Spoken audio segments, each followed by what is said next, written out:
Hello, can anyone hear me? There's somebody in my Right, ear. so I'm just gonna come to mute right now. goes through it, so Jessica, can you hear me? I can hear you, Diane. Okay, great. Hi. Wow. I don't know. I've never seen that before. yeah, And especially if it's like being special metal. yeah. Yeah, cause it's got the big clamshell type thing Okay. on there, so you can go in and pick it up, but it's Uh-huh. elongated in front, so you can go and you tamp down Mm-hmm. the. Oh, so is that Klondike? No, it's. Oh, it's here. Yeah, it's our transfer station on, it's how we load our trucks. It's got the scale on it that we paid.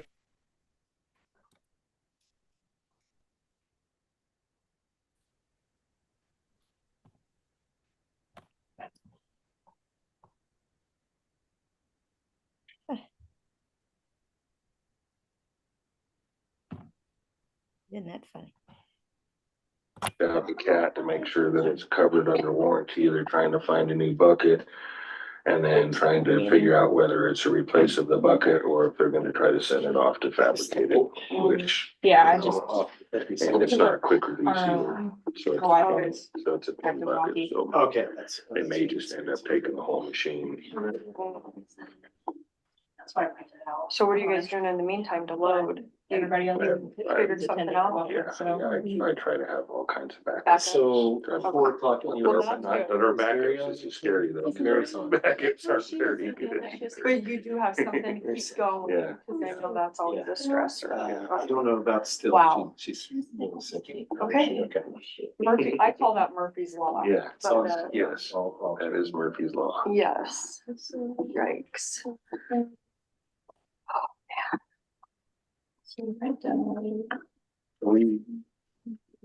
Debbie, any reason not to start? No, we can start. I've already got the live stream going. Oh, let me go ahead and. Recording. Let me double check this is right recording.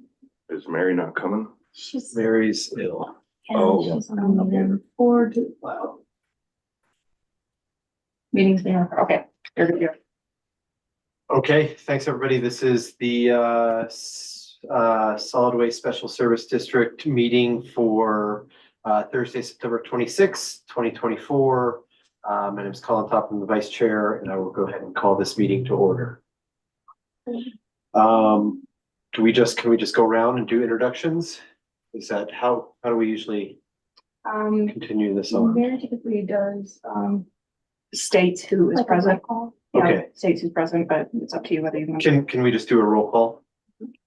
Just go around and state our name, position. Do you want to start us out, Lily? Sure. Lily Houghton, Administrative Manager. Ashley Wareham, board member. Chris Scoville, District Manager. Jessica Thacker, Program Manager. Mary McGann, Grand County Commissioner and Chair of the Board. Diane Eckerman, board member. Nick Lundberg, accounting support.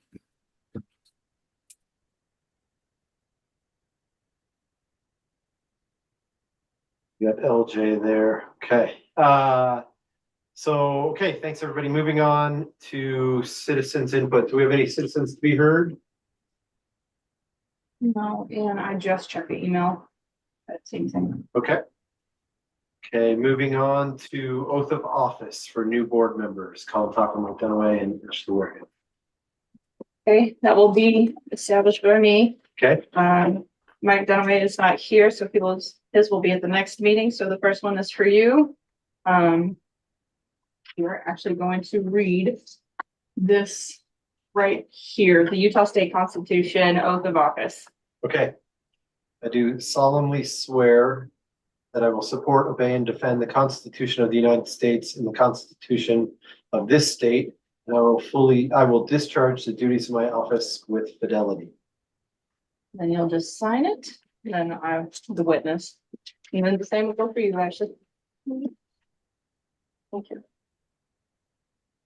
I do solemnly swear or affirm that I will support, obey, and defend the Constitution of the United States and the Constitution of this state, and that I will discharge the duties of my office with fidelity.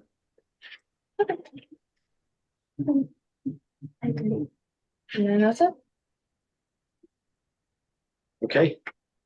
Okay, moving on to the approval of minutes. Did everybody have a chance to review the August 21st, 2024 regular meeting minutes?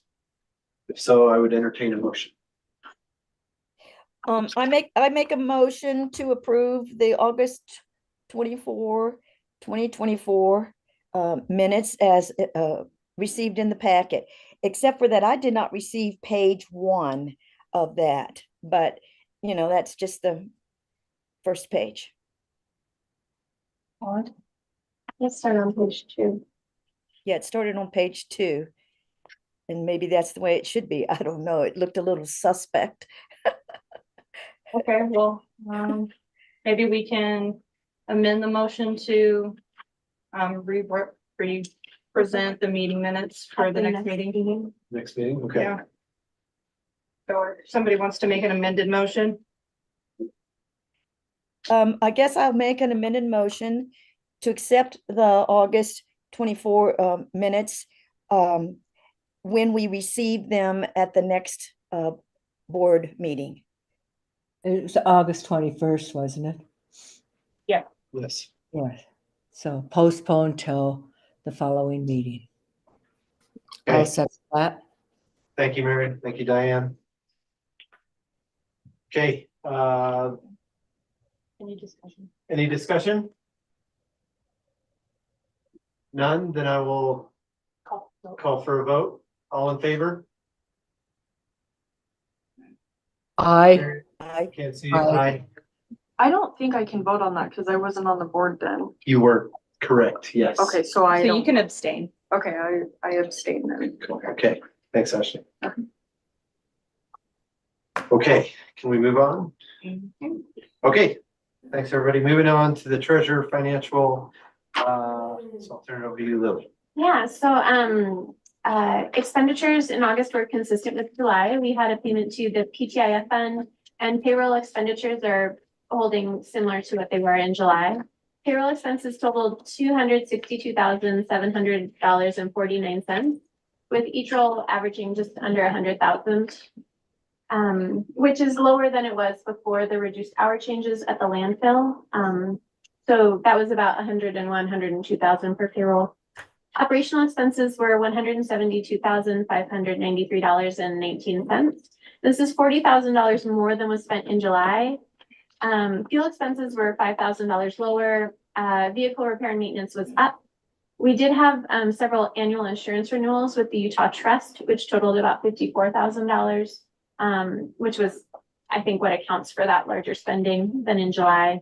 We also still had the rental roll-off truck, and we did purchase new carts, which was just under $30,000. The city of Moab did reimburse just over $8,000 for that cost. That's kind of a quick summary of August expenditures. There's a more detailed PDF in the board packet. I think I need it pulled up. Do we have any questions for Lily? Lily, I have a question about the Zurich brothers. It's the last item, I think.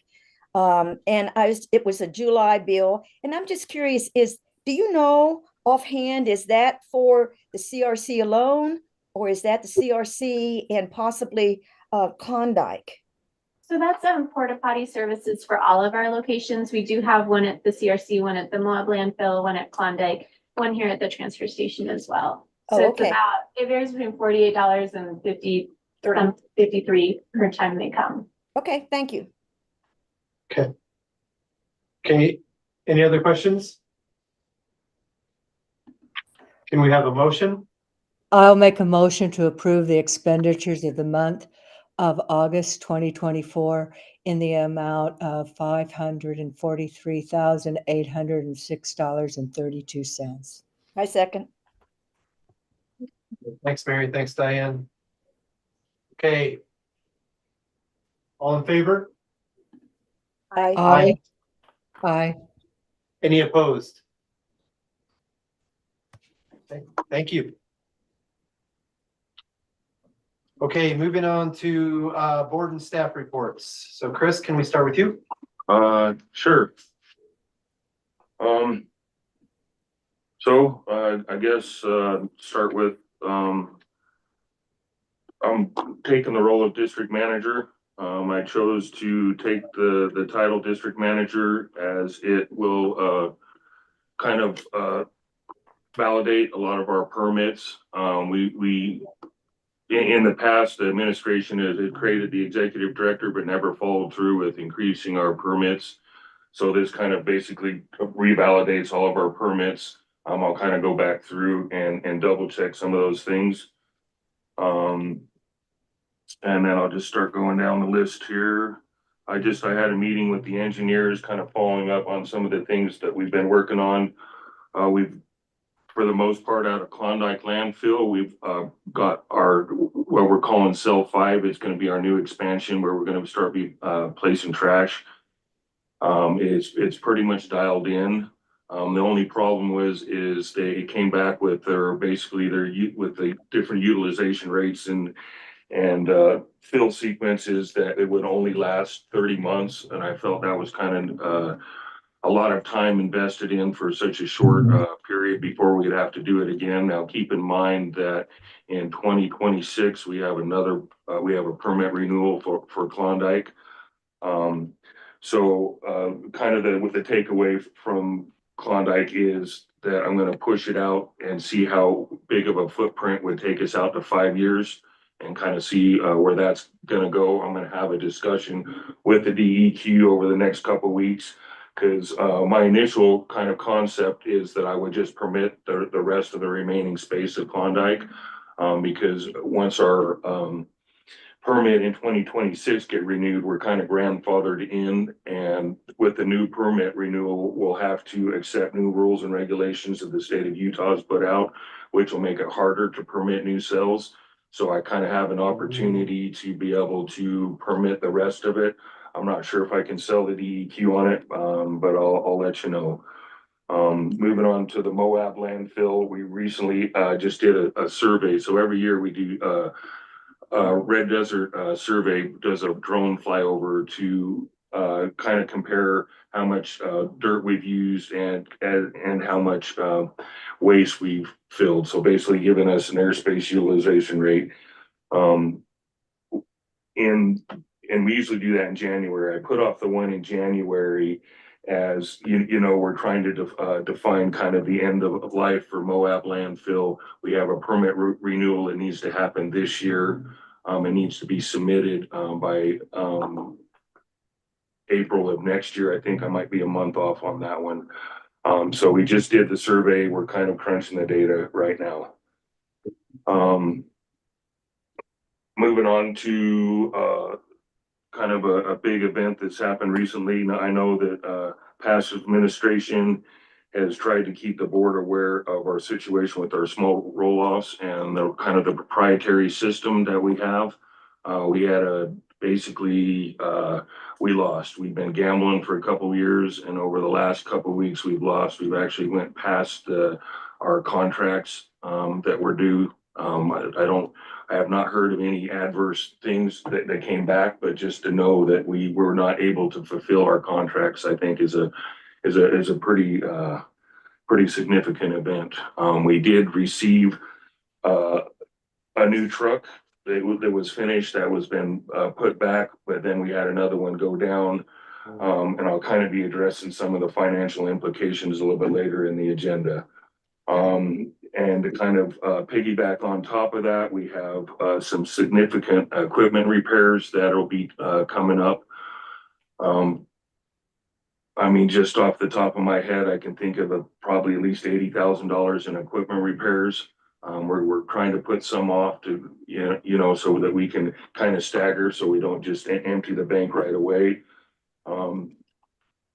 And to follow that up, we had a major failure with our brand new loader out at the transfer station. Our bucket broke. It's a unique bucket. It was designed specifically to put the trash into our transfer trucks. We think that's under warranty, but it doesn't change the fact that it interrupts our operations.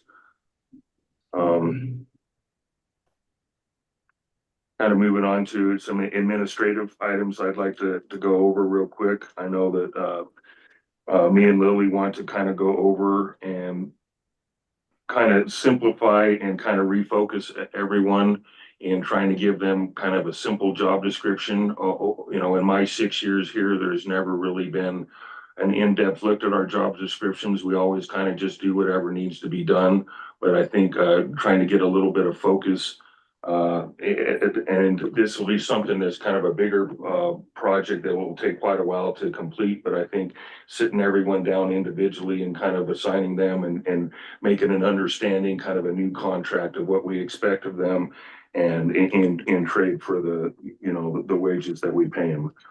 And I'm not going to touch on the next one because Lily's a little bit more familiar, but I have been reviewing the AMCS bill that has came through. They've been calling us, so they're kind of after their money. I have been going over line items, line by line of what that entails. There's lots of things that they're charging us for that they haven't delivered on. This is an ongoing thing. Once again, I'll kind of let Lily address on how it hurts, but I know that I've spoke with Colin with you about this, and this is one of those things. So we have this bigger impending doom that is our bond payment, that right, but we have these little hurdles along the way that if we don't manage to be able to take care of those hurdles, that could also cause a major failure in operations. One of those is taking over the city billing, and we're struggling. Once again, I'll let Lily deal with that. So that, but that leads on to really kind of the bigger picture. As I'm accepted the district manager position, there's lots of items that we haven't really brought forth and discussed. I mean, one of the big things, and we'll kind of address this a little bit later, is the structure and the evolution of the board itself. The board was set up over to help manage the landfills. Now we're a much bigger entity. We need to evolve and be able to adapt to that, to be able to take the incoming issues that will be coming our way. And I'll leave a couple of these. I don't want to kind of repeat myself because I'll address some of this as we go down through our agenda items, but I want everyone to know that as we're going forward, we've kind of designed this model of the district, and we went through and we've increased our fees to feed this model. And I don't think we really looked at the model that was created here and whether that's a good model that we should be trying to feed. So we're raising fees and trying to pay for this, but there's certain aspects of this that don't make sense. And I keep using this example. I had to cover a position up at the Moab landfill, and a guy in a trailer came in there and his trailer cost $700. Now we have some kind of things in play that we were able to kind of negotiate that down, but that to me is insane. If we think that we're going to be able to keep this organization sustained on charging people that kind of money, I mean, we're living an illusion. And I think that's one of the things that I'm going to try to bring here is kind of to face reality. Chris, I didn't quite understand that trailer costing $700. Could you So- please? So we had a customer that came in and he had a trailer full of construction debris. And as I measured it out, I mean, I myself was kind of, like, wow, this is a lot of money. So basically the amount of money that he was supposed to pay was $700. Now we kind of have structured in that we measure length by width, and then we give a little bit of give on the height because sometimes things will contain airspace and we don't really want to charge people for airspace. But even kind of giving them the benefit of the doubt there, I mean, I was able to get it down to kind of $400, but still that's an insane amount of money for these people that are just trying to use our facilities to basically keep our community clean.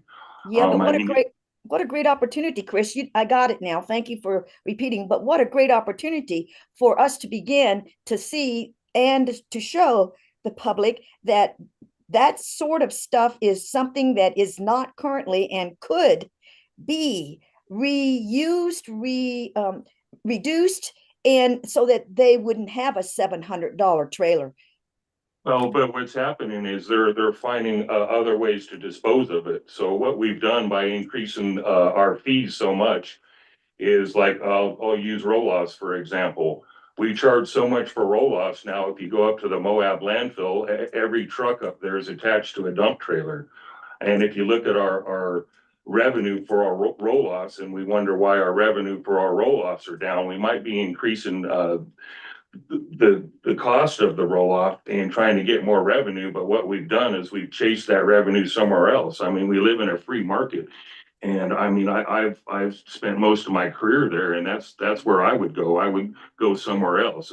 So we're basically just overcharging ourselves out of the market. The other thing that we've done is we're so expensive on some of our services, we've invited other private organizations to be able to come in from out of town. We are so isolated that, but some of our services are so expensive that they're able to compete now from up in Helper or over in Grand Junction. I mean, and really we lose some of these revenues. Once again, there's another hurdle that'll stop us. So, you know, we really need to take a reality lens and look at ourselves. And I know that there's certain aspects that the price increases make sense, but there's others that they just don't.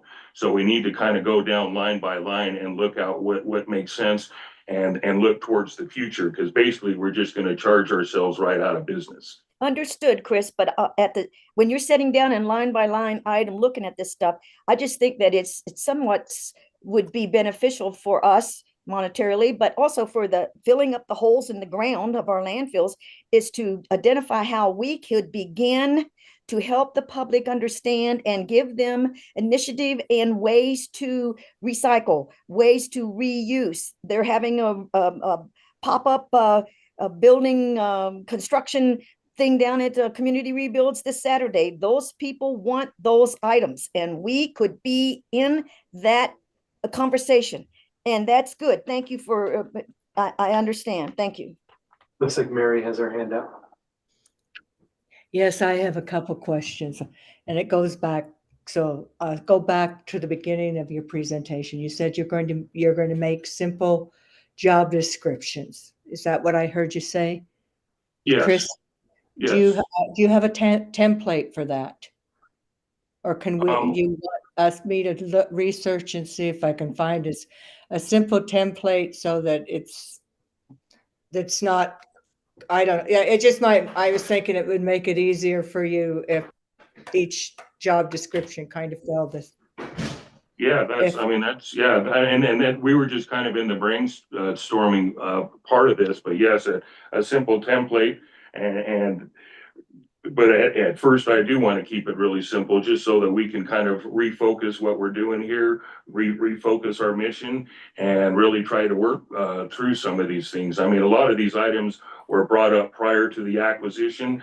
Through the acquisition, we've lost all this time to be able to address some of these items. We've just been kind of reacting to the crises that come our way, and we really got to be more forward thinking, but with a reality lens. And so, but yeah, back to your point, Mary, that would be great. I mean, I appreciate any help the board was, and really that's kind of my next thing is that I wanted to start.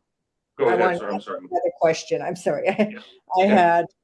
It sounds like you're going to answer one of them. The second one was restructuring the organization. Are you looking at restructuring, in the admin office and then throughout the organization, or is this just a restructuring of the admin office? Well, I really wanted to start with the board, because the board, I think, is outdated. It doesn't really know what it's doing.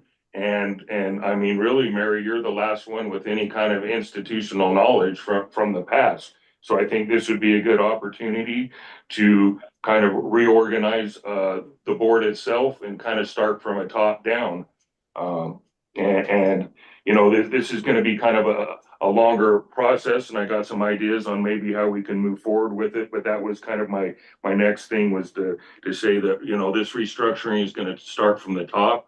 I've already started doing a little bit where we've eliminated all the directors' positions to just, you know, it not only kind of validates our permits, but I think it, you know, kind of public facing, it shows that we're kind of serious here and we're not trying to inflate any positions and, you know, kind of being financially more responsible as we move forward. So how I'm visualizing this, and I want to make sure my visualization matches what your visualization is to a point. So you're looking at the first thing we need to do is the structure of the board. And I think you and I talked about that earlier, that each board member would have a focus point or something of that nature. So maybe we could have a subcommittee or something of 1 or 2 board members, and you go over, start that process so it doesn't just float. Right, and that's kind of where I was kind of getting into the weeds and that down on agenda item F is what that was kind of, where that conversation was gonna kind of expand itself. Okay, I see. Okay, I was just thinking bylaws in other ways. So, okay, but that would be kind of part of it, and I was basically gonna kind of introduce this at a higher level. But yeah, I'll kind of wait just so we're not repeating ourselves to kind of address that any further. okay, thank you. I believe those were the 3 questions I had. And then we will be going into the budget season, so we'll be able to really dive in closely and look at the fee schedule. Yes. Yeah, and I think that's an excellent time to do that, and just, once again, I was gonna talk about this a little bit when we get down to the budget, but I mean, I think that the district owes, Nick, gratitude. He's kind of kept us together since I came here. And I mean, I feel like, you know, being able to work with Nick, you know, if we have a chance to be able to pull this off, it's gonna be with Nick's help. But the last thing I wanna say is, you know, in talking about looking at this organization with the lens of reality, some of this stuff isn't necessarily on how we're gonna do stuff, but if we should be doing certain items as well. I have full confidence and I am pretty positive that we can pull this off, but I think we owe it to the community. If there's certain aspects of this organization that will not work, then we need to give the community time to be able to adapt and still have its services continue without interruption. And that's all I have. Okay. Any more questions for Chris? Okay, then we'll move on to Lily. All right, I have a few main topics. The main one would be AMCS and transitioning to this new billing platform. We were finally able to send bills out on the 12th of September, which obviously is not ideal, but we weren't even able to begin the process until the 9th due to just communication and things we're still working through with AMCS. This has been an opportunity to talk with the community. People are remembering we exist and that we are their garbage service. And if they're on auto pay, they're having to talk to us again. Billing for September service next week will be interesting. This will be the first time billing for the city customers. So it will be we had our trial run and now repeating it for about 5,000 customers. So I have a quote from the copy center to get their help with folding and stuffing. I'm still not sure what path we're gonna go, but just it would be about $1,300 for them to do that. Obviously, billing with these paper invoices is more expensive than the postcards. The postage alone was triple, and then just the amount of time, the envelopes cost about 16 cents each. You know, it's something we're looking at into the future of a way to transition back to the postcards, which would pay for itself within a few months. I was told initially the quote for that was $10,000, but we'll easily in 3 months be spending that with billing this way. We've been trying to push paperless billing and the customer portal as much as we've been able to. We're still working through some kinks in the software, but there is progress here, and this will be a positive move in the right direction to help us. It's, you know, just learning in real time as we're working with this. I have a goal of getting laptops out to the landfill sites in October. We've been working on getting the Verifone credit card machines operational. They're still just, you know, working on AMCS's timeframe, which is not necessarily our timeframe, but that will be a huge, you know, alleviate a lot of things when at the point of disposal, we have all of that put into a system and just alleviate a lot of the manual work that we do. Let's see, as Chris mentioned this, there were 2 bills from AMCS that we have not paid. One was the annual subscription and the other was for their support work hours. The first time ever I've spoken to AMCS on the phone, they called us. And I explained the situation to, of course, their accounts receivable clerk that couldn't do a lot, but she said she would bring all of our concerns up to, you know, management. We haven't heard back one way or another, but we were not able to use the software for 3 months. We were told not to utilize it in May until we were back in it in August. And I just cannot justify paying, you know, the subscription bill when we haven't been able to use it for the previous year. So we've been working on that. But really my main focus has just been on bringing the money in. We no longer get this large check from the city. This will be the first month where, you know, plus and minuses, we no longer have to pay a 6% administrative fee, but we no longer get this lump sum that I can depend on. So, you know, we're doing okay. We have a cushion. It's just kind of facing this music of we have to get people to pay their bills, which will lead into one of our new business items. Chris talked about getting job descriptions for people. I have enrolled in just an HR training program. It's through Expedition HR out of Park City. They were recommended, and this company has quite a few clients in Moab. I'll be participating in their Jumpstart program, which will give kind of a base generalist HR position. And this is open to other members of the company. Savannah will be taking the training with me, and Chris will also be taking it, and it's pre-recorded. So this will tie into, you know, those job descriptions. There are a lot of templates that are ready-made that we can utilize and, you know, integrate into what we already have. Also doing revisions to the employee handbook. And we are looking to hire several positions, being a heavy equipment mechanic, a CDL driver, and another customer service representative. Outside of that, kind of in more of the bookkeeping world, I've been trying to just kind of clean up some of, I don't want to say clean up the redundancies. You know, when we first went to AMCS, they said you needed tablets. So the district got tablets, and we still have all these tablets with Verizon that we're no longer using. Finally, that we're in the period where we can cancel without a fee. So, you know, stop paying for those tablets that we're not using any longer. It didn't make sense to cancel early because of the fees that we would have incurred with that. There's an office printer at the CRC office that's no longer being used, that the lease is up on. So that will be another, I believe it's the one that's about $240 a month that we'll no longer be paying. We finally have the Mountain America credit cards, so we can fully transition away from Zion's Bank. And I've been looking at streamlining with scripts for the customer service representatives and creating more fillable PDFs that we can utilize for new customer accounts. That we can just, you know, just prevent some of the errors of taking information over the phone. You know, for example, just one company was, their name started with Top and we heard it as Pop. You know, just little things like that, that I think being able to send them these documents will increase efficiency. Is that it? Verifone is AMCS's proprietary. I don't know if it's proprietary, like if you go to have lunch with a friend at Cactus Jack's, you know, it's just one of those mobile little credit card machine readers they can bring out. It hasn't been pairing with the software. Has been no problem. Okay. And then so are we, I mean, is the path forward to just wait for a response from AMCS before we start looking for outside resources in terms of an attorney or?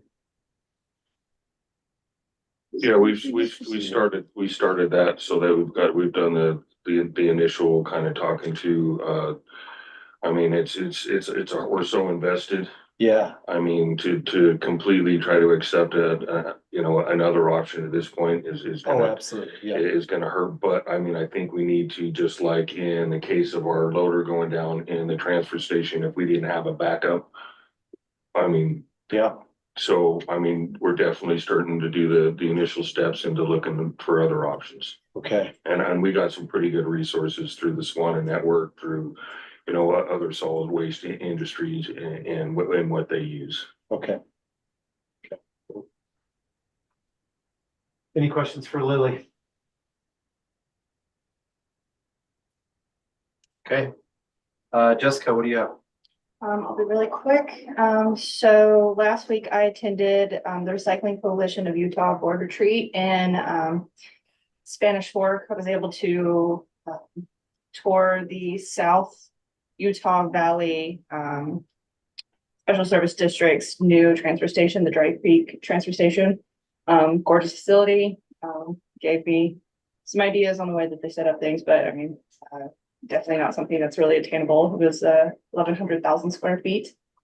You probably fit 3 or 4 of our transfer stations inside of it, but it was kind of cool to see, how they're approaching waste management in that area. But we also were planning the board retreat, or the fall conference that's held up in Sandy, and then we are also in the process of the beginning planning of the spring conference, which will actually be in Moab on May 2nd.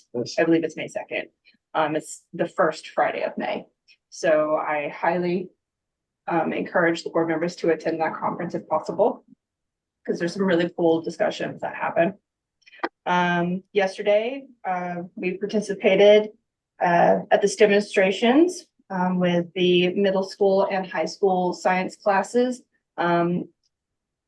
Huge shout out and appreciation to the Moab Valley Fire Department being a part of that. We were able to do the battery fire demonstration. Yes. The students were definitely excited about being able to destroy batteries. And they even had the bright idea, the fire department, to actually go and get an e-bike from Pedigo. And we were able to see a very incredible example of thermal runaway, which is basically when a battery starts, it just does not stop. And it was definitely pretty scary. I was actually taking a video at one point in time. One of the batteries pops and you just see me drop my phone and start running away. So that was, I think, a really good way to kind of push the reality of, dispose of your batteries correctly, recycle them correctly, or else I mean, something like that could have been in one of our transfer trucks or our roll-off trucks, or excuse me, our trash trucks, and that thing would have been no more. That thing blew up. I believe the temperature, because they had a thermal reader, got up to 832 degrees within 15 seconds. And yeah, it was pretty wild. So Can you share that video with the board? I can. I took 2. So there was that. And then the recent thing that I've also been working on is something that we'll be discussing later, and something that was assigned to me by Chris and Lily, doing a lot of research and revisions on the bylaws, as well as some code research in regards to how solid waste is supposed to operate within Grand County, within the city, and within the state. So all of the regulations that go with how we're supposed to operate, to make sure we're like checking all of our boxes, while also anticipating any future issues that might arise from something that we didn't know existed. Also just kind of giving ourselves a solid legal standing. So I'm also doing, this is a huge undertaking, the process of locating all of our historical documents and summarizing them and digitizing them. Because right now, a lot of our historical documents are kind of scattered in multiple locations. Some of them, I have the physical copy from 1992, but it's not anywhere else.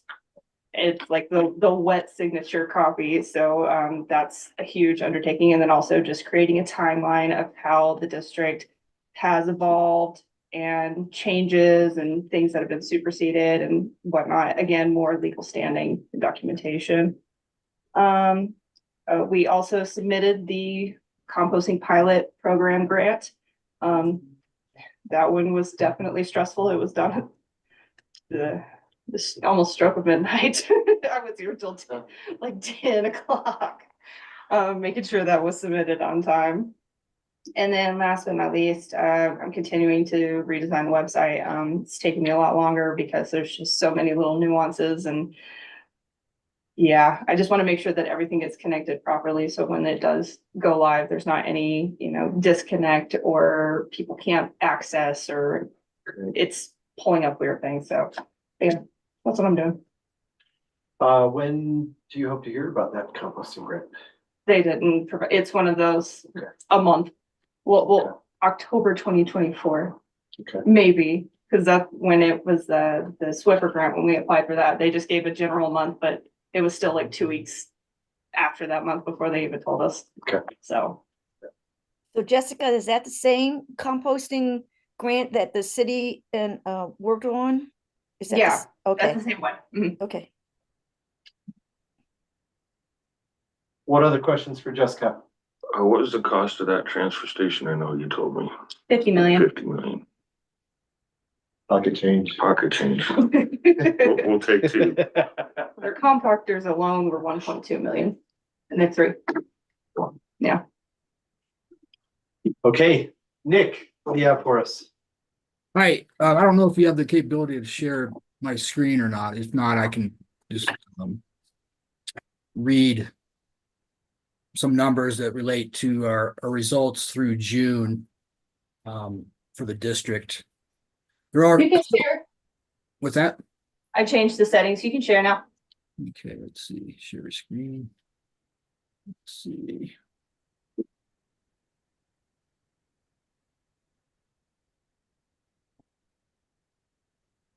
Can you see that? Some numbers on the screen? Yep. Okay. Are they big enough for you to see them? Yes. Okay. Yep. So this is a comparison of actual January through June with the budget January through June. There is just a couple items related to revenue and disposal that I don't have in related to roll off, but they wash out at that gross profit level at that yellow line here. So currently, you can see on the revenues up above, we're slightly down in most of the revenue categories and slightly up on the landfill, which the landfill includes Klondike and Moab.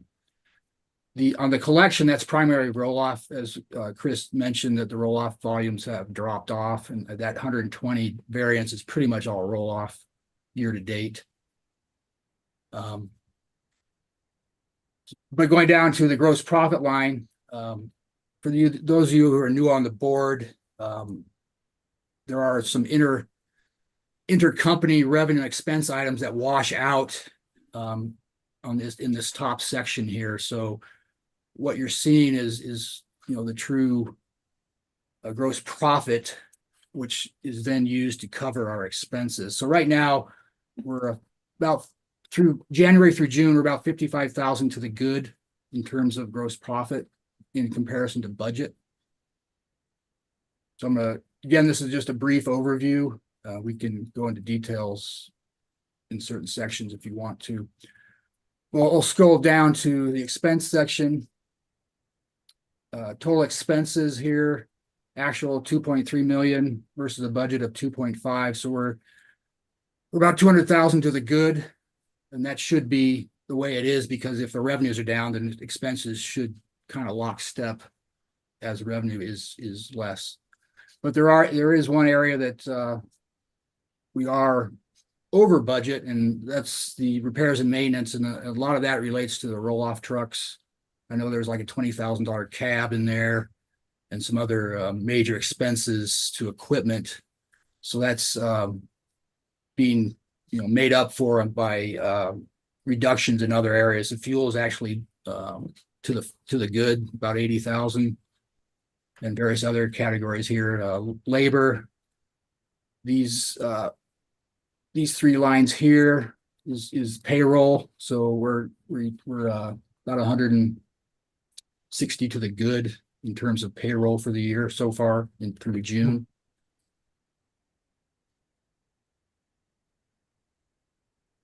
Other income, we're 250 or essentially 250K to the good, and a lot of that is 150 of it is the sale of that property up in Thompson Springs. And then we've also gotten some insurance proceeds related to equipment. So primarily the other income is up because of the two items, insurance and the sale of that Thompson property. The other expense is pretty much tracking in line or slightly under our budget number, which is these are pretty normalized expenses, amortization and depreciation. So we're pretty good there. So through June, we're showing a net income of $500,500,000. So I think once we get our next October meeting, we should be able to look at the third quarter, hopefully through September, and see how we are, if we're still trending, which I think we should be. So I just wanted to give you a brief overview on the actual versus budget so far in this year. So Nick, can you scroll all the way to the very top of your document, please? Yeah. And maybe Chris would answer this. We've already understood the roll-off revenues down and why, but why the cut in the transfer station revenue? What's that about? That could be it could be direct hauls going to landfills. It could be, sometimes there's a mix of things where sometimes someone may be taking stuff to the transfer station, or they may just take it directly to the landfill, depending on, I don't know if that's material or not, but that could be a factor there. Again, there's a roll-off piece that impacts that transfer station revenue number that I don't have in there yet. Again, going back to the revenue, these intercompany revenue expense. So that's why I have it highlighted in purple there, that there's probably a little more dollars I need to add there, because I'm missing the April through June hauls that went to the transfer station. And that could be, that's probably about $30,000, I would think, $10,000 a month. So yeah, but there's still a decline there. So that may be something we want to look at in looking at our rate structures, as Chris alluded to, as I go into my next topic, the budget. We can discuss, what we're thinking we want to do for rate structures starting 2025.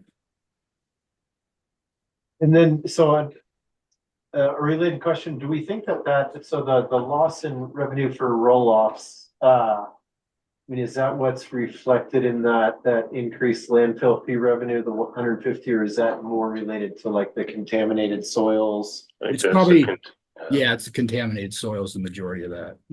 Okay, so that lost revenue, we're not seeing that gained somewhere else. Well, and then also take in consideration, I know there's been talked about throughout the city is just the tourism is down. Our volumes are down, and I haven't tracked them lately, but they've been trending down all year. So which is going to affect our overall revenue as well. Okay, yeah, great point. And then the insurance revenue, did the Arches truck? It's not included in any of this. It just came in. But did insurance cover it? Yes. It did. Yes, we're going to receive the check and we're going to buy back the truck. Okay. And the truck is actually back in service. Okay. So we're going to net gain for the district? Yes. Well, I mean, if you can call a net gain from an insurance company. Right. So, yeah. Okay. Yeah, usually it comes in and then you're spending it out to, get new equipment or repair equipment.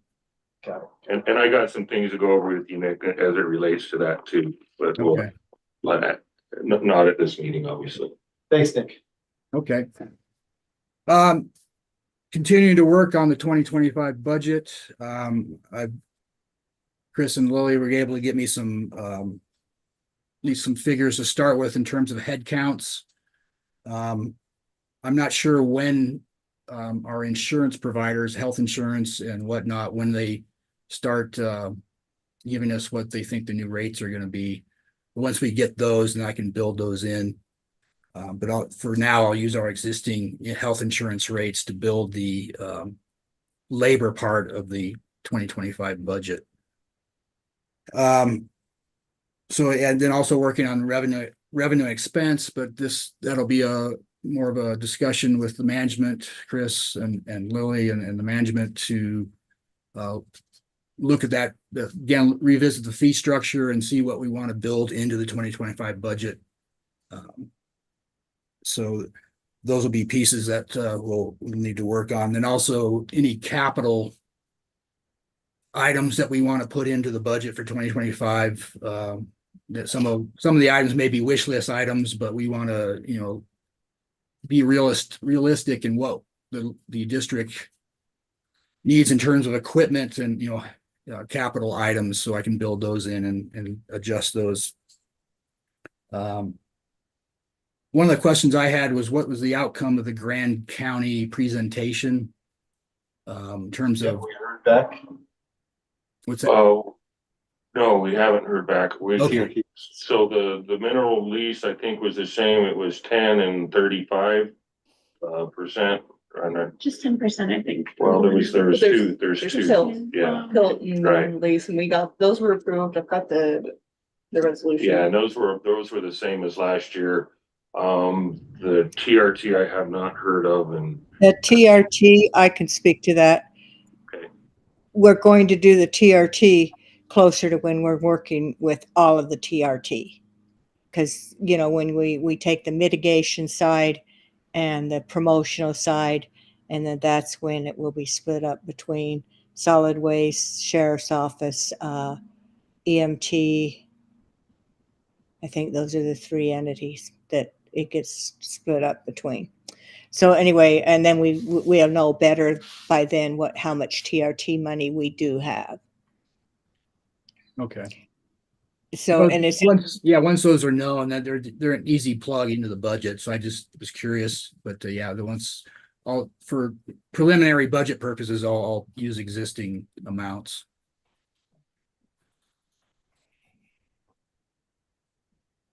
What is the timeline for the budget process? For those of us new to. Oh yeah, good question.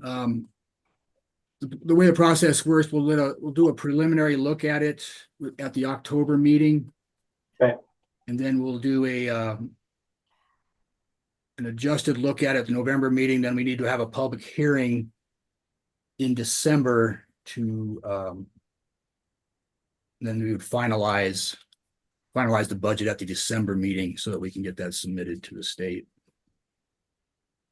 So Chris, then at the next meeting, the October meeting, will we possibly have some information about to start talking about leasing and some other yes, options that then we can. yeah. I mean, granted, now the October is just a couple weeks away, about 3 weeks away or something. Right, yeah. But yeah, I mean, and I've already started trying to gather some numbers, and I kind of want to go over with Nick, because his first look at it, like I kind of mentioned to you, is going to be like an unrealistic look. Like Sure. if we just leased everything and just kind of sold off, started again and looked at it, and obviously that's not reality. Right. And then we would kind of dial back and pick and choose as we go into 2025, because I guarantee that repair and maintenance line is going to almost double by the time in the next couple months, because we have some major expenses that are going to hit us. Because we've been putting them off is the thing, is we're, because we got to keep the doors open and the lights on. So we kind of push some repairs down, but then as we get, closer to we can't push them off forever. Got it. Yep. Okay.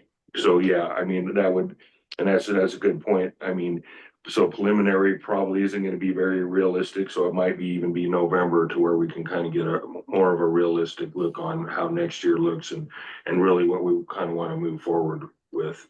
as far as our equipment and any kind of leasing replacements, because the goal would be to, if you lease it, to offset that repair and maintenance. Yeah. It's a more predictable, and it also will serve the community a little bit better, because we're,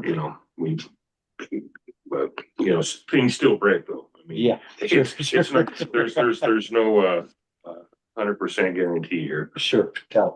Okay.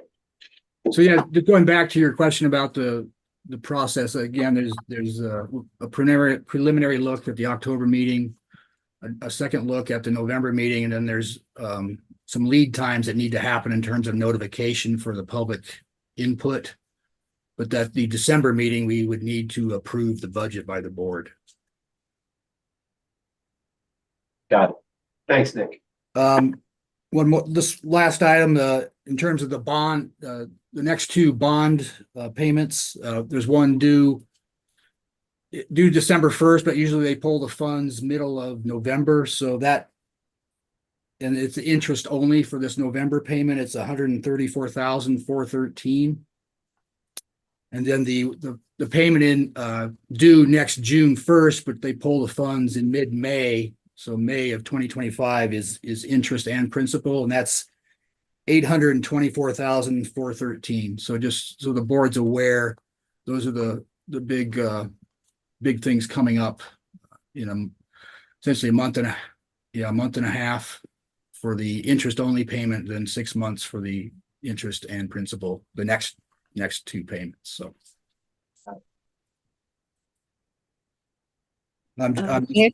yes.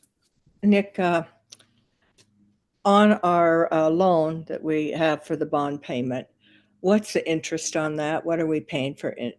Is it, we got in before interest rates went way up, didn't we? Yes, it's in the twos, the 2%. 2.45, I think. Yeah. Let me look at the document here. Okay. Thank you. That's So why, that's why when we were thinking about, refunding and get a new bond, but you'd be jumping from 2.5% to 7.5%. So you'd be tripling your interest, or tripling. So it makes sense to stay with this bond we have, at least for the near term, even though it's going to be, it'll take, everything we got to make sure we get those payments. thank you. I'm continuing to work on the third quarter financials. I need to dig into AMCS and see what billing reports I can use to book the August revenue. And then with September closing next week, or Monday's the last day of the month, they'll be getting the September revenue numbers. So I'll be pinging Lily to help me with that if I have any questions. But any other questions, please let me know. Okay, do we have any questions for Nick? Thanks, Nick. Okay. Okay, moving on to board reports. Ashley, do you want to start us out? Do you have anything to report? No, not yet. That's acceptable. Okay. Diane, No, I have nothing. Mary. In of some of the other board meetings I've been at, I've been asked about the audit since the KSL news. I don't know if any did anyway, where they said that we were at risk of losing our, not having the state withhold our funding. That was not accurate. The county's not going to lose its funding. So it's complicated, but it's politically motivated. And it's that what makes that the most obvious is if you read the audit report, they removed the word establish. Where in the bill itself, when you read the law, it says establish and promote. And so, they're right if promote was the only thing we could do. So it's tough, but a lot of people got really nervous when that KSL report came out saying that the state was going to withhold. That we had not, remember how I was so nervous about our audit because the county cannot turn their audit in until all districts turn there and give us their audits. And so the audit was due on the 17th. We didn't have I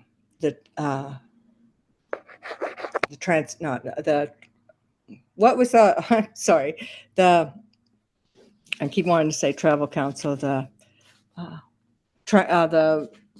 Transportation. transportation, thank you. The transportation board did not turn their budget in.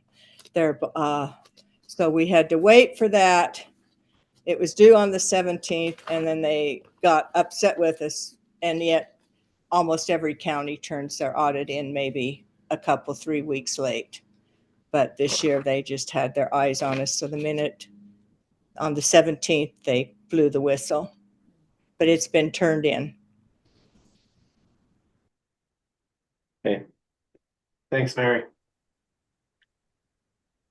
Okay, so my report is simply that I've met with Chris. So I'm just in an effort to bring myself up to speed, and so that I can eventually take over the chair position from Mary. And so I'm going to be meeting regularly with Chris. I have met with him once, just trying to gain greater understanding of the district and its operations. I met with Lily today, and then I also had an opportunity to sit in with Ashley on her onboarding process.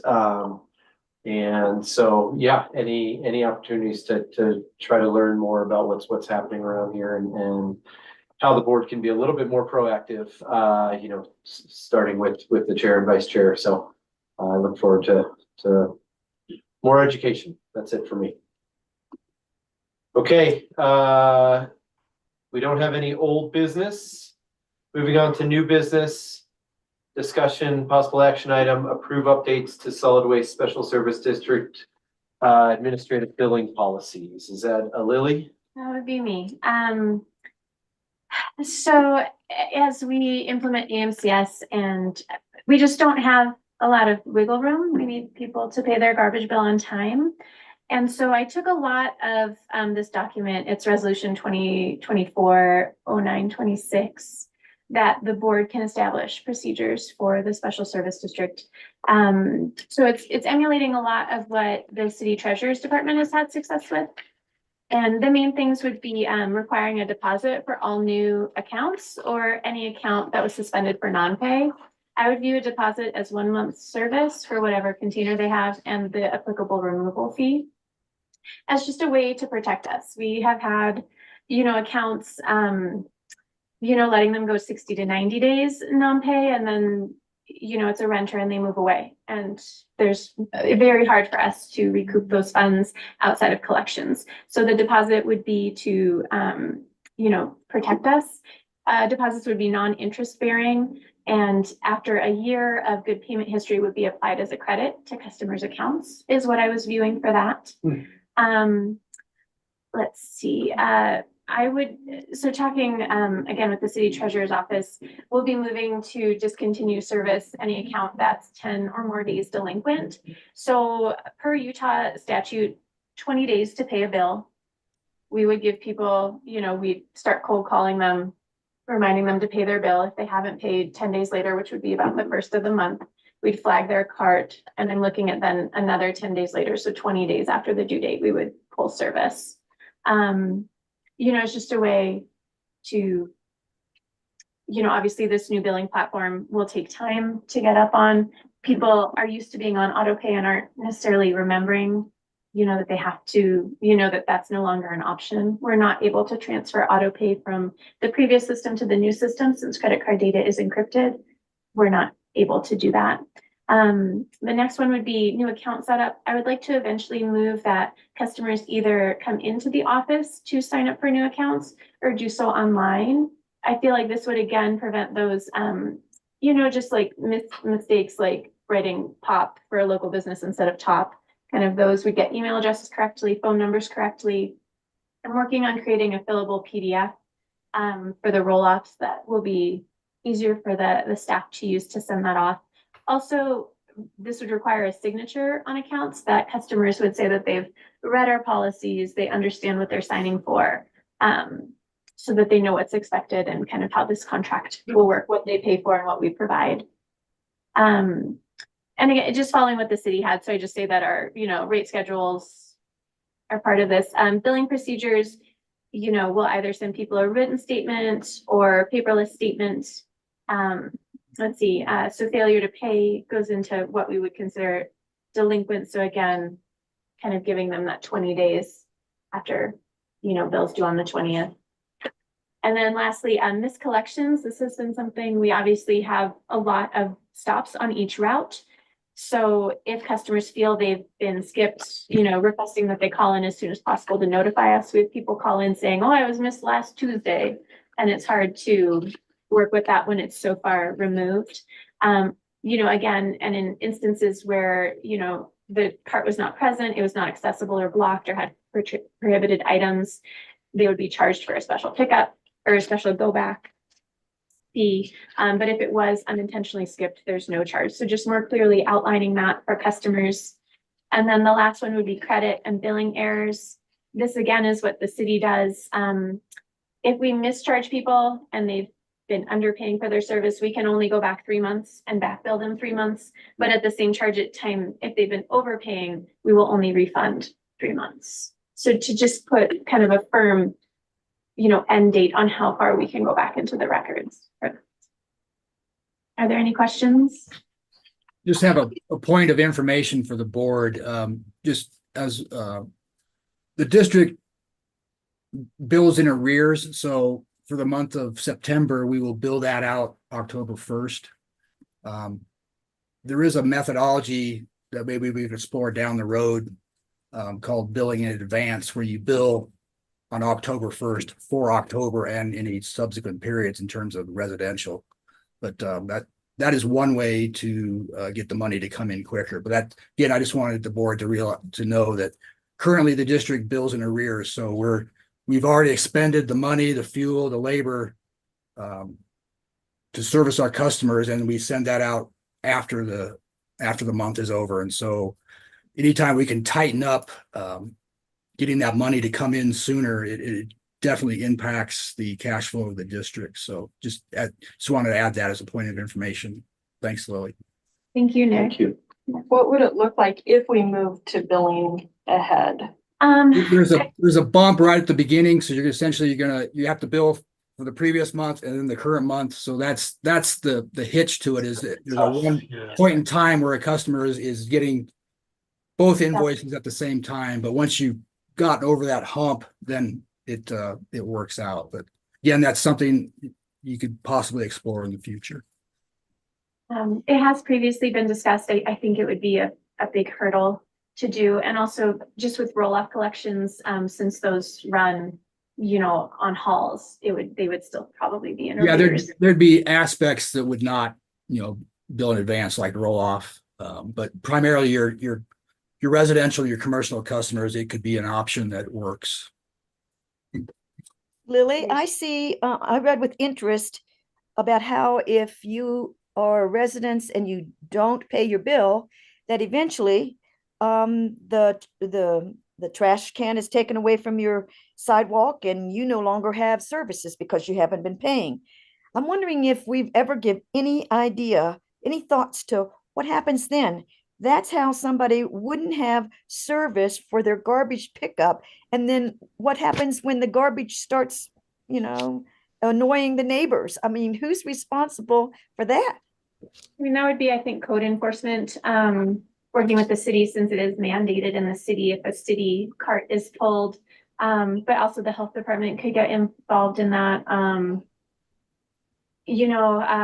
There's no requirement, it's not mandatory pickup. It is much cheaper to bring, waste directly to the transfer station, which might be an option if it was a financial hardship, but that obviously takes time. Our hours don't always work with everyone's schedule, only being open 8 to 3 Monday to Friday and 8 to noon on Saturday. We cannot operate though and maintain this organization if we don't collect fees for the service we provide. And I would add, I think that within the city, that it really has to get to that point before we can engage code enforcement. They're not concerned with our collection of billings, they're concerned with not having a trash can on theirs. Yeah, basically has to become a legal public nuisance. Absolutely. What, I got a question, I know, because you've been kind of using the model of the city. What did the city do since it's mandated in the city? If Water. They didn't, they cut the They water. shut off the water, so which is a much bigger motivator than not having the trash can. Absolutely. Yes. We don't have that kind of leverage. Also it ties into, there has been an old business item that I've put on the back burner, but it would be offering that special population service discount and looking at getting that to the board soon. Yes. Yeah. Yeah. Point a question, does the district have the authority to put liens on a property or not? I believe we do. Hmm. That would just be so much work though for a $32 garbage bill, like. Right. I was just curious. I have a question. Have they, when they're working towards moving to having the billing at the beginning of the month, can you do it incrementally?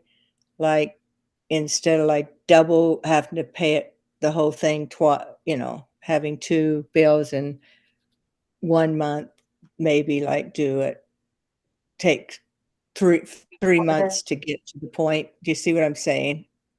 I do. That's an interesting idea. One thing that's not specifically outlined in this would be payment plans, which the city treasurer does offer 2 like weekly installments to help people catch up on payments, and that would be an option. I don't want to pull anyone's service. I want to work with them as much as we can that accommodates their needs, but also protects the district and that we are still receiving money for this service. So I like that idea, Mary, of maybe we could do it over a quarter, like a third of the bill each month, or maybe I even really like the idea of paying up front. Yes. I think that would be very beneficial to us. If we can, look at maybe moving towards that in 2025 and finding a way to do it that you wouldn't have to have that big of a bump at the beginning. So anyway, that was just a thought. Thank you. Yeah, it should be something, again, we want to make sure that we're comfortable with the billing system. So that'd be something down the road, definitely to look at. Yeah, And and it'd this be an educational, if you were to do some sort of initial implementation, that'd be an educational moment with the customers to devise a plan that works. Absolutely. Yeah. Do we need to have a motion to approve the updates? Okay, I'd Yes. like to make an motion to approve the updates to Solid Waste Special Service District administrative billing policies. Thank you, Mary. We have a second. Are we I'll second talking that. about the resolution 2024-0926? Is that what we're talking about now? yes, do we need the resolution number in the motion? I would think It so. would probably, it would, Probably do, yeah. Actually, can I see that? which I can add it in.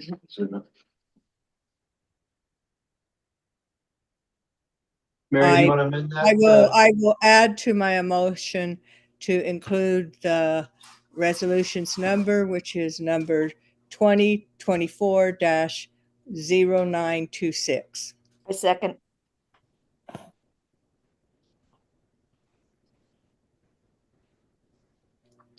Okay, all in favor? Aye. Aye.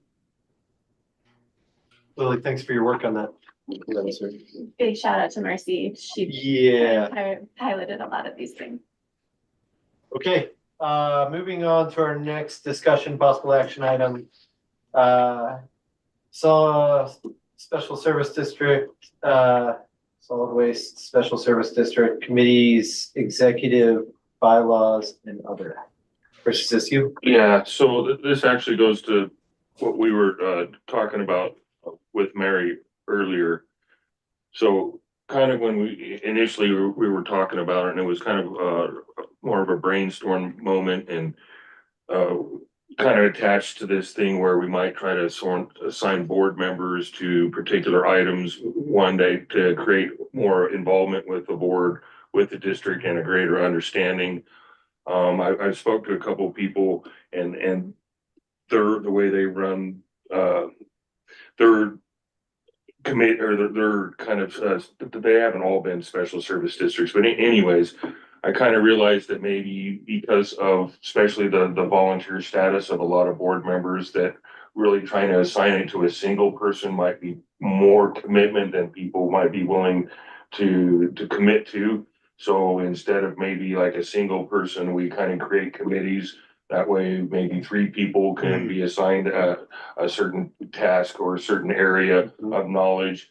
Then that way, if one can't show up, I mean, because we run to that all the time, not everyone can show up. So kind of expanding on that idea, Mary, rather than having one person, we maybe kind of make committees for different areas to expand the knowledge to the board, because I think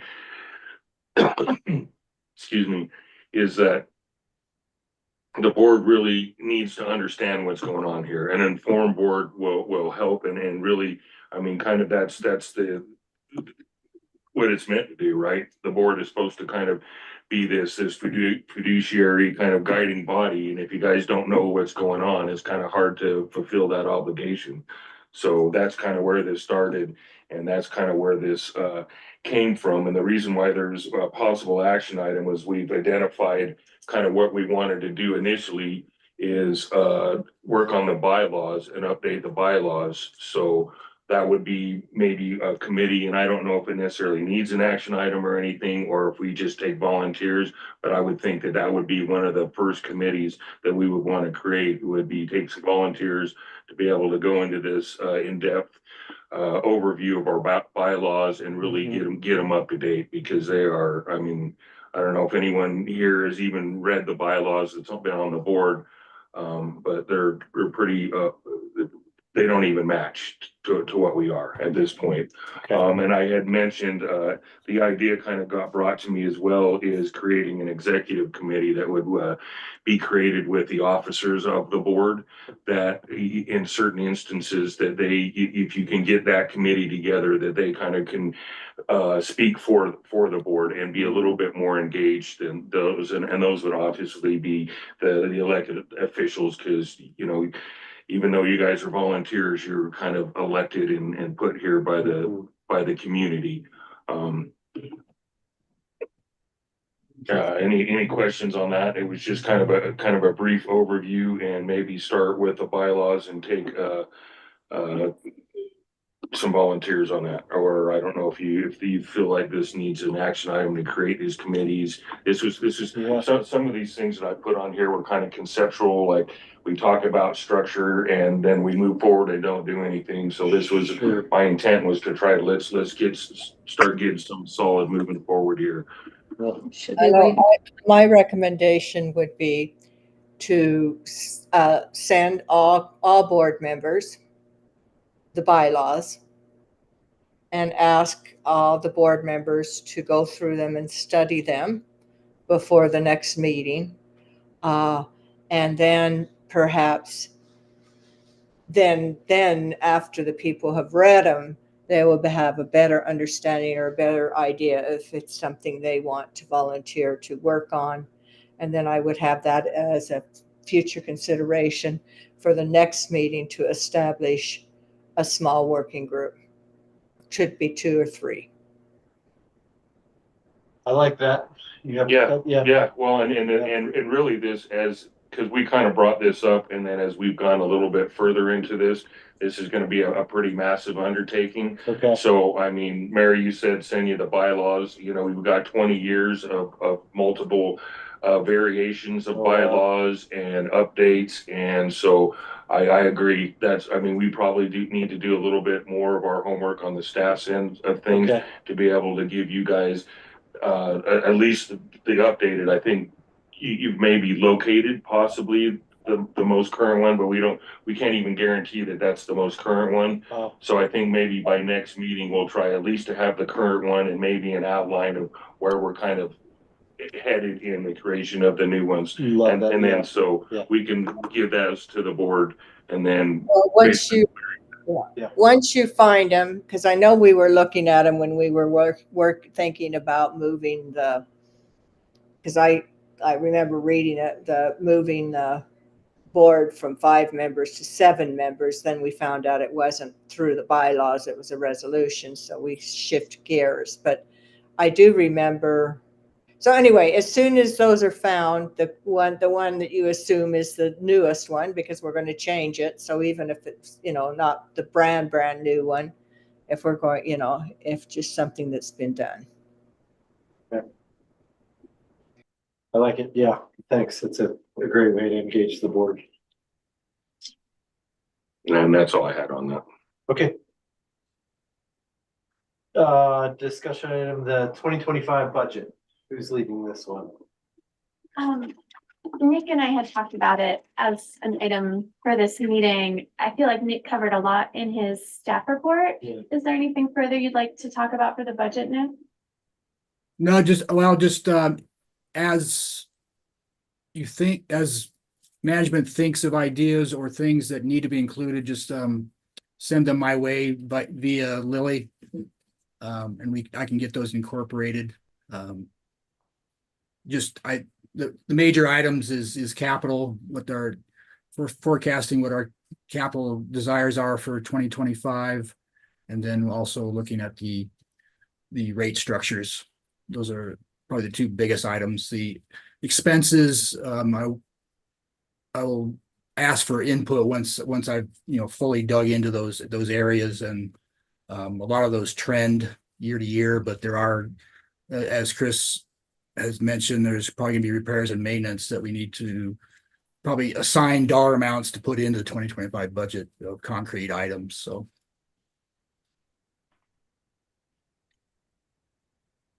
And I know right now, like I won't be able to offer any input on capital expenditures. I don't think any of the board will be. Sure. And kind of what I alluded to in my board report too. I want to also everyone to kind of, I understand that I can't just go through and recreate this right now. So basically, we're gonna have to kind of follow through with what's already in place and rely on Nick and what he's done for the district in the past. And Absolutely, yeah. any big changes, any major changes will probably have to be implemented as we go into 2025. Mhm.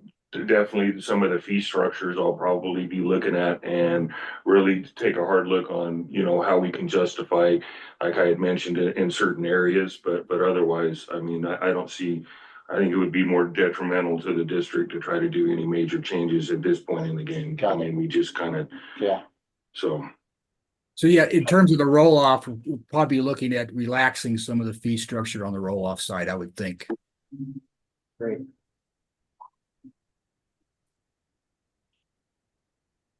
Okay, anything else on the 2025 budget? Okay, we have an action item, board vacancy recommendation to Grand County Commission. Yes, LJ has been very patient. Thanks, LJ. So at the last commission meeting, they approved increasing the number of seats to 2 more at-large positions for solid waste board. LJ, we still have our application on file. We have our interview. I'm sorry, I did not communicate clear about this, LJ. I don't know if the board wishes to ask her any further questions. I don't feel any need. I'm ready to make a motion. I'd like to make a motion that we send a recommendation to the Grand County Commission that LJ Blackburn becomes a member of the Solid Waste Special Service District. We have a second. I'll second. Diane, thanks, Mary. Thanks, Diane. Okay, all in favor? Aye. Aye. Any opposed? Okay. We could put that on the consent agenda. Because we only have one applicant. Great. Good to have you, LJ. Okay, I thought there was somebody else that applied, no? There was another woman that was interested from Grand County. I spoke to her several weeks ago and I called her back.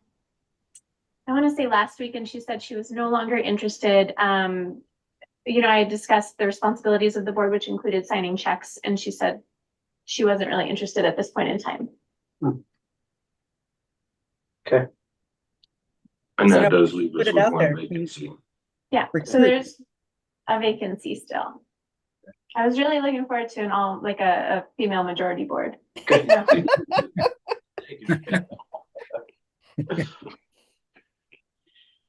Okay, moving on to a discussion item, meeting agenda creation procedure. Yeah, I guess I'll start and kind of fill in the things. So this kind of goes in line back with the agenda item F thing and trying to get the board more involved and more informed. So, and we kind of did this in the past when myself and LJ were interim, is we created, then I think we used the whatever sheets thing, but basically we'll create using a Google Docs or some version of that, where we start creating agendas prior to it, and then the board can access those, the board can put their input in there, and then so we have an ongoing platform for ideas and future considerations, and kind of create a communication that happens outside of just these public meetings. So that was the intent. If you kind of, I know we talked in. Yeah, we talked about, like, obviously the board chair has authority to dictate, you know, agenda items. And, you know, unsure if the board chair wanted more of that, responsibility or input going forward. And so just having kind of items that we would like to address, sort of, you know, like a, you know, list of topics we want to eventually bring on, and then be able to collaboratively work, you know, via Google Docs or another platform that we can use to create the agendas. It was something that previously I had done without a lot of input from, you know, or approval from other staff members. Chris and I and Jessica definitely worked more collaboratively on this agenda, but seeing if the board had items that they would, you know, and just prioritizing everyone's time. Great. It's fantastic. Well, and even if they didn't, even if you didn't want to contribute, and I don't know if we wanted to make it like back up to like the executive committee could add to it, or if we wanted to open it up to everyone. I mean, we'd want to be careful so it doesn't just get flooded with things, but it would be a way for the board to kind of communicate, and even kind of, if they had an agenda that they would want to put out, however that process would play out. I think it would be that collaborative process. When we get this put in place, I know at the county, we have the week before, well, no, it's 6 days prior to the meeting, you have to have submitted anything you want on the agenda. It's kind of a deadline for that, and that helps, because a lot of times people then on Monday morning want to put something on the Tuesday, or Tuesday morning want to put something on for Wednesday, and it creates a lot of work for the staff. So that's the only thing I would recommend, is that let the board and whomever, you know, if you have anybody else that's going to be, because you don't have departments. I have a question. How does this Google document serve with regard to a permanent document? Are current agendas in the packets, or something that you can, you know, go back to and reference in after many months, years? So how does a Google Doc provide that permanent kind of document?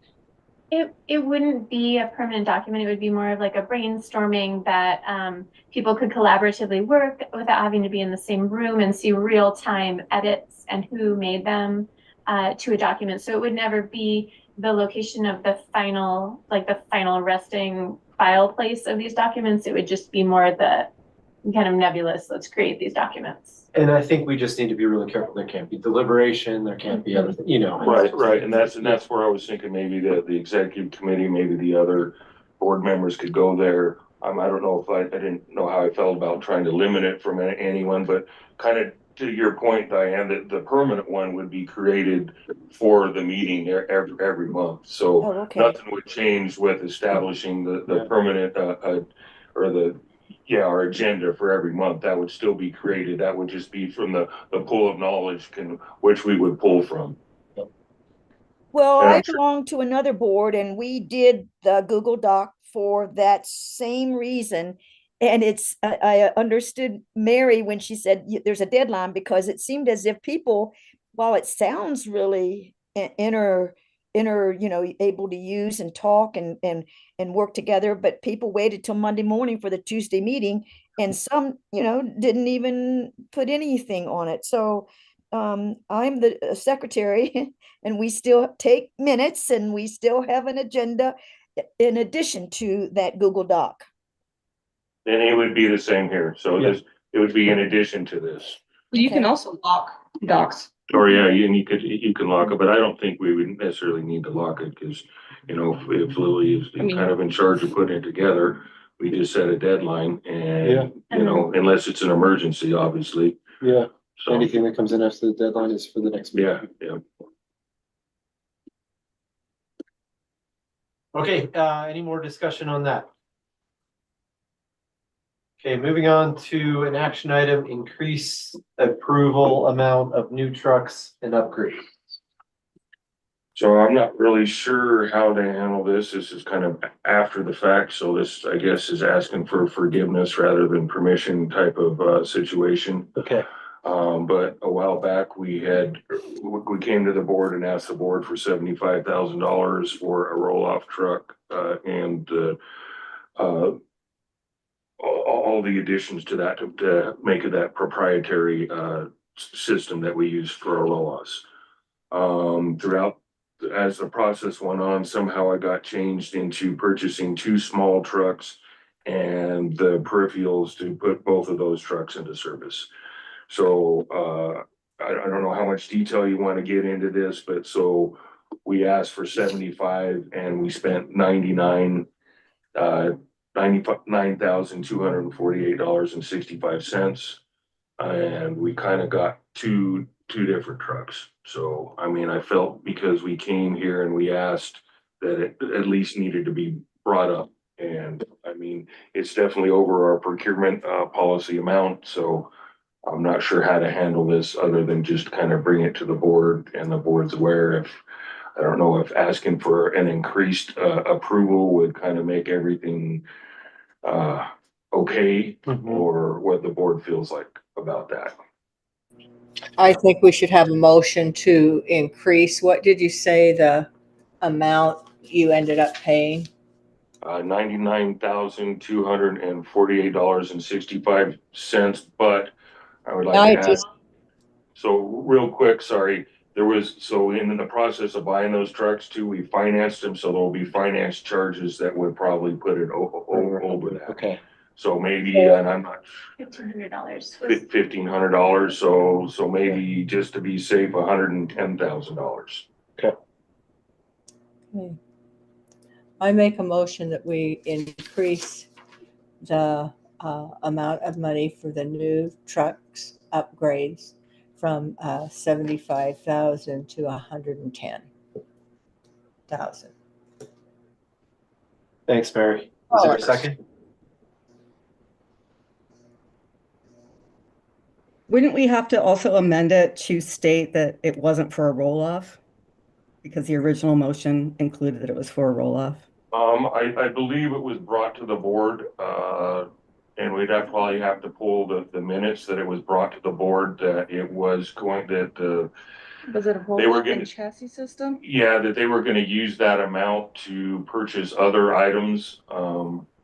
I mean, it's kind of, like I said, it's kind of after the fact, so if you'd like us to rework this and next meeting give kind of an updated recommended motion that would cover everything, I just felt like really that I needed to bring it to the attention of the board because it kind of got finalized.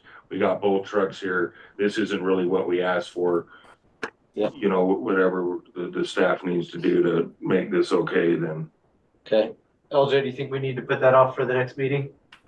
No, Dial I that just in? wasn't sure. It sounds like it was already discussed at other board meetings, but when he said it at first, it sounded like it was allocated for a roll-off. And if it was, then we would, but if it was already decided that it would go to other things, then it should be okay. Yeah, yeah, and it really should have been clarified a little bit better. I mean, I can admit that it was like a little bit of shady dealing on the part of the staff, but it was one of those situations where the deal was okay. I mean, the salesman was throwing in another truck and we needed another truck, so. Okay. It's one of those things, it's kind of why we started trying to ask for permission or set amounts before we go into these deals, because when you're dealing with used things in this day and age, it's hard to like go try to shop for something with a certain amount, Absolutely. find it, then say, okay, hold on, in a month, I'll get back to you with the renegotiation. Okay. How did we do with those trucks? Um, Yeah. okay, I'll rate it a C plus. Okay. And he's a hard grader. He doesn't give away. So we haven't had a second. So We have a these, second to Mary's motion so or this, more discussion. so Chris, these are two small trucks or roll-off, No, only one's a small roll-off truck. The other one's actually what you call a tractor that pulls the semi-trailer. It's another one that either does our shipping lanes up to Salt Lake, or it runs our transfer trucks out to Klondike. Because during the negotiation process, we actually had a breakdown of a truck that's not repairable. So we kind of had to do it in a sense. so these two vehicles are functioning at a C plus, but they're functioning. Yes. Okay, I'll second. Okay, any more discussion? Okay, all in favor? Aye. Aye. Any opposed? Okay. Okay, moving on, future considerations. Next meeting is scheduled for Wednesday, October 16th, 2024. Any challenges to that? Problems with that? No? Okay, do we have any items for a closed session? Mary, anything you're aware of? Nope. So Okay. so you can adjourn. Okay, and do I need a motion or can I just adjourn the meeting? You can say we've reached the end of our agenda, so I will adjourn this meeting. We've reached the end of our agenda, so I will adjourn this meeting. Thank you, everybody. Thank you. Thanks, good night. Bye. Good night.